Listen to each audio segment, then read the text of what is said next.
ഈ ഒരു കാര്യം ശ്രദ്ധിച്ചില്ല എന്നുണ്ടെങ്കിൽ നിങ്ങൾ എത്ര മരുന്ന് കഴിച്ചാലും നിങ്ങളുടെ അലർജി മാറാൻ പോകുന്നില്ല.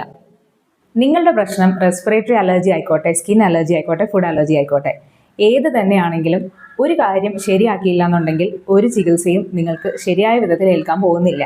അതാണ് നിങ്ങളുടെ കുടലിൻ്റെ ആരോഗ്യം. നിങ്ങളുടെ കുടലിലെ നല്ല ബാക്ടീരിയ പ്രതിരോധ പ്രവർത്തനങ്ങൾ ശരിയായ രീതിയിൽ നടന്നു പോകാനും പ്രതിരോധ കോശങ്ങൾ ശരിയായിട്ട് പ്രവർത്തിക്കാനും ആവശ്യമാണ്. അതുപോലെ തന്നെ അലർജിയുടെ സമയത്തൊക്കെ നമുക്ക് ഉണ്ടാകുന്ന കെമിക്കൽസിനെ ക്രമീകരിച്ചുകൊണ്ട് ആവശ്യമായ റിയാക്ഷൻ മാത്രം ബോഡി കൊടുക്കാനും ഈ ഒരു ഗുഡ് ബാക്ടീരിയ നമ്മളെ ഹെൽപ്പ് ചെയ്യും. ശരീരത്തിലെ വീക്കം കുറയ്ക്കാനും അതുപോലെ രോഗാണുക്കളും ടോക്സിൻസും നമ്മളുടെ ബ്ലഡിലേക്ക് കടന്ന് എത്താതിരിക്കാനും ഒക്കെ ആയിട്ട് നമുക്ക് ആരോഗ്യമുള്ളൊരു കുടൽ ഇമ്പോർട്ടൻ്റ് ആയിട്ടുള്ള കാര്യമാണ്. സോ നമ്മൾ ഹെൽത്തി ആയിട്ട് ഭക്ഷണം കഴിച്ചില്ല എന്നുണ്ടെങ്കിൽ നമ്മളുടെ കുടലിൻ്റെ ആരോഗ്യം മോശമാവുകയും നമ്മൾ ഈ പറഞ്ഞ കാര്യങ്ങളെല്ലാം താളം തെറ്റുകയും ചെയ്യും. സോ അലർജി ട്രീറ്റ്മെൻറ്റ് എടുക്കുന്ന ആളുകൾ ഗട്ട് ഹെൽത്തി ആയിട്ടിരിക്കാൻ എന്തൊക്കെ ആദ്യം ഒഴിവാക്കണം എന്നാണ് ശ്രദ്ധിക്കേണ്ടത്. ഹൈലി പ്രോസസ്ഡ് ആയിട്ടുള്ള ഫുഡ് ഒഴിവാക്കുക.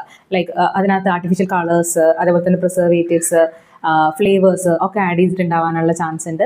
പിന്നെ ഹൈലി സോൾട്ടി ആയിട്ടുള്ള ഫുഡ് കഴിക്കുന്ന പലഹാരങ്ങളൊക്കെ, ഈവനിങ് സ്നാക്കൊക്കെ പലപ്പോഴും ഭയങ്കര സോൾട്ടി ആയിരിക്കാം, അല്ലെങ്കിൽ വളരെ സ്വീറ്റ് ആയിരിക്കാം. So high sugar content, high sodium content ഉള്ള ഭക്ഷണ വസ്തുക്കൾ ഒഴിവാക്കുക.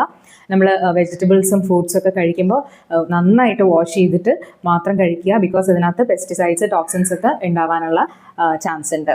ഇതെല്ലാം നോക്കുന്നത് കൂടാതെ ആൻറ്റിബയോട്ടിക്സിൻ്റെ അമിതമായ ഉപയോഗവും ഒഴിവാക്കുക. കാരണം അത് നിങ്ങളുടെ ഗുഡ് ബാക്ടീരിയനെ നശിപ്പിക്കാൻ കാരണമാകും.